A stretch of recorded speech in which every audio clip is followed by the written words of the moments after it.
open it up. Happy birthday.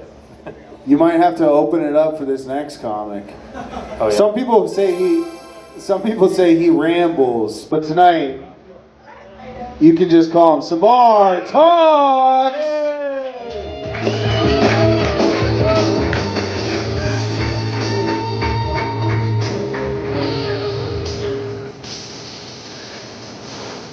All right, so who remembers me at all? I remember you. Okay, cool. So if nobody remembers me, then this joke is not going to work. I've been gone for a month and a half because Michael Merkenio said that I ramble. And because Matt Andrew in that same set said I need material. Ouch! Jesus, guys. No, it's all good. I like the criticism. It helps you. I prefer it. You know, it's great. It really is a good comedy school, so give it up for our comedy school guys. No, seriously, you guys have been awesome. I actually like coming here, even though I pretty much bomb every time. That's more my fault than your fault. There's nothing you guys can do. I just got to get out here and do the shit, you know. Okay, so I'll tell you guys something funny that actually happened today for this actual set. So the month and a half that I was gone for, I was in India and Europe, and I'm supremely jet lagged. But yesterday I got dinner at one of the casinos and 8 couples came up to me and were like, "You're so fucking funny. We'll go to your show." None of them showed up today.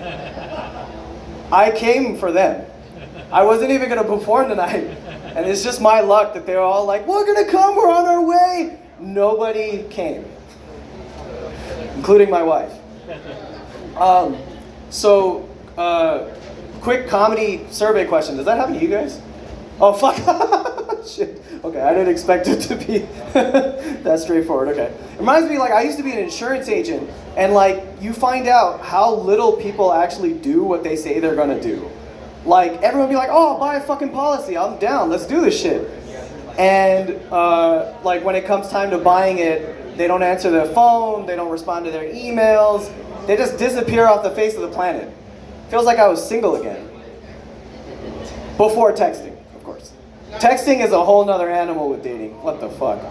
You send a girl like, "Hey, you want to hang out? It was nice meeting you yesterday." And she like pretends you never existed. Like that's an actual okay, acceptable shit nowadays. People don't even reply and you're like, what? Back when I was younger and dating, it's like I've been married 10 years. So like, I'm old. I don't look old, but I'm old. I feel super old. But back when I was dating and I was single, like, it was mostly on phone. So, like, people would never answer the phone and be like, "Hey, how's it going?" "Hey, how's it going? Hey, good to hear from you." Like, "Hey, you want to hang out Friday?" They don't just sit there quiet on the other side. You know, that wasn't an acceptable thing to do. If you did that shit, you're allowed to show up at their house and be like, "Yo, what the fuck, man?" Just knock on the door like, "Hey, just say no. I'm okay. I don't got a serial killer this shit," but that did kind of sound serial killer. Showing up at their house to validate. All right, so let's talk about India and Europe. India. Okay, who has been to India? Who's ever been to India? Oh, really? No shit. Cool.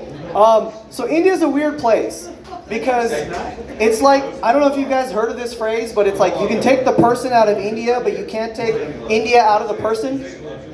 It's like a giant fucking fishbowl over there. Like people love India so much if they're from there. They go on vacation back to India. They get 2 weeks off in the year and they're like, "No, fuck this. Go back home, have Indian food. Why not?" Like my in-laws, when we were getting married here, they were only here for a week. And after 2 days of not Indian food, the next 5 days to prepare to go back home to India, they ate only Indian food. It's ridiculous. I was like, "What the fuck are you doing? Experience other cultures. For fuck's sake."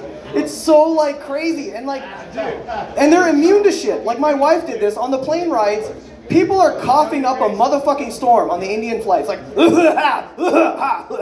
everywhere you go. And she didn't hear it. But on the Europe flights, 2 guys are like, and she heard it.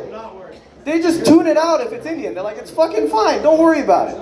I'll get SARS and all that other crap that exists on that side." No worries, thank you. All the shit that exists on that side of the planet, they don't care. They're like, Indian disease is fine. As long as it's Indian, we don't give a fuck. Like, I had a friend who's like, I cannot believe children are getting married in the Muslim culture. And I'm like, dude, they do that in India. And he's like, no, they don't. Just because it's India, he's ready to defend that shit. Right? I agree, Marcos. Thank you. I feel like he's my #1 fan. Thank you, man. I appreciate it. He's really cool. Oh, really? Thank you. I appreciate that. He gave me the light, and oh, by the way, none of this shit is rehearsed. So, because I ran out of thoughts, and I'm ending kind of good, let's just do that. Fuck it. I'm Samar Talks. Please check out my YouTube channel. If you subscribe, I can quit my day job. A little bit of my day job is driving a taxi and has nothing to do with my heritage.